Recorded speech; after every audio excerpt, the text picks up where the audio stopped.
Welcome back to Act 2, Scene 1, Part 3. So we're just up to Iago saying, you can't believe that Desdemona would love Cassio and cheat on Othello. Iago at the top here says, don't be ridiculous. The wine she drinks is made of grapes. She's just the same as everyone else, and everyone else wants to cheat. And if she's so good, if she'd been blessed, she would never have loved them more. So even her love for him is a real fall from grace. Like, she is no longer this perfect being that Rodrigo believes she is, because she fell in love with Othello and ran off with him to marry him. So she isn't someone who's worthy of utter trust. And obviously that's the same argument that Iago uses later for Othello. You know, she betrayed her father, so she's going to betray you. And here, she betrayed her father to marry Othello, so she can betray Othello to be in love with Cassio. At the end, he says did you not see her paddle with him with the palm of his hand? So he's capitalizing on the physical contact and the way Cassio took Desdemona's hand. And this lovely closed question, didn't you see that? Yeah. And then Rodrigo's like, yes, but that was just courteous. That's just what people do. Obviously, now Iago can manipulate this and say, no, that was more than that. So on the next section here, he then tells him, if you see where I've underlined it, do you find some occasion to anger Cassio? He tells him to get him angry. And this is obviously after Iago is going to get him drunk so that he will be rash. So if you see here, Iago says, sir, he's rash and very sudden in choler, and happily may strike at you, provoke him that he may. And in the English version, he's hot-tempered, and he might try to hit you with his staff. Try to get him to do that. Okay? So he's basically trying to cause, basically undermine Cassio's reputation. And that, of course, as we know, is exactly what happens. Rodrigo agrees. I will do this if you can bring it to any opportunity. And Iago is very, very grateful, and off they go.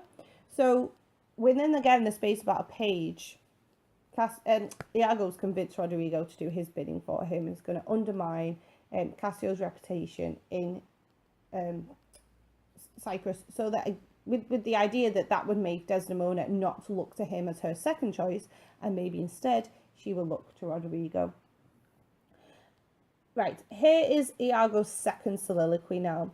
And Iago says that Cassio loves her, I do well believe it. So I think it's probably likely that they do like each other. And then the last 3 lines of this page, he says, the Moor is of a constant, loving, noble nature. And this is his description of Othello. And he says, I dare think he'll prove to Desdemona a most dear husband, which is just, he actually does think that Othello would be a good man, a good husband to Desdemona, but he's still intending to destroy it just for his own gain. It's such a lovely description of him as well. It's actually the most complimentary thing anyone said so far in the play about Othello. Constant, loving, and noble. And yet he's the one who's out to get him. Moving on to the next page, he says, I love Desdemona too, not out of absolute lust, though pre-adventure I stand accounted for as a greater sin. So, you know, maybe I would. This again reveals this other motive. He says, I do suspect the lusty Moor hath leapt into my seat. I do suspect that Othello has leapt into my bed, so slept with my wife. So he's developing here the thing that he said in his first soliloquy about betwixt my sheets. He's done my office. But we get more information here where the stars are, and this is something we talked about in class. The thought whereof doth like an poisonous mineral gnaw my inwards. So he's jealous. He's jealous that Iago's done this to him. That Othello might have done this to him. And it's the effect of jealousy there is like a poisonous mineral.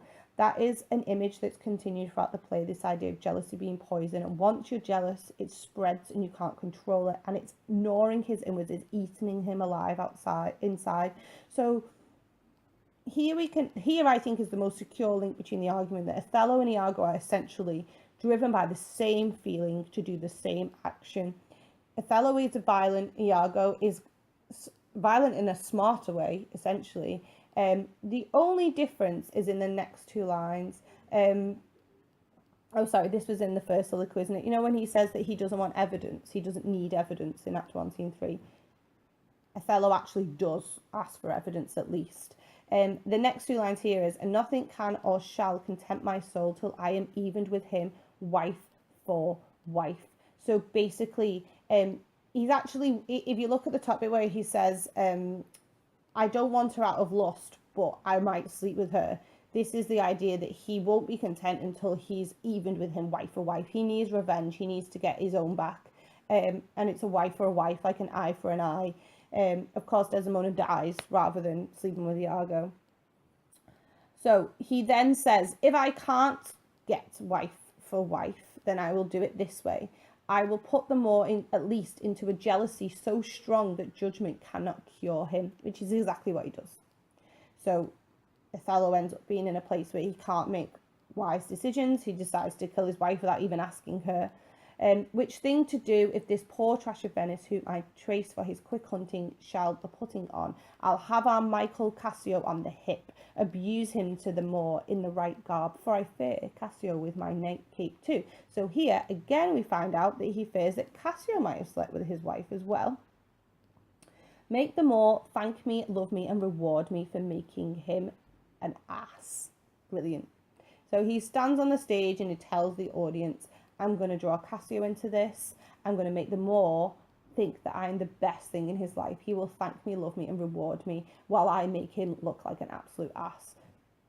Exactly what he does. Very Machiavellian, very cunning, and again, highlights how sort of gullible Othello is and trusting the wrong person.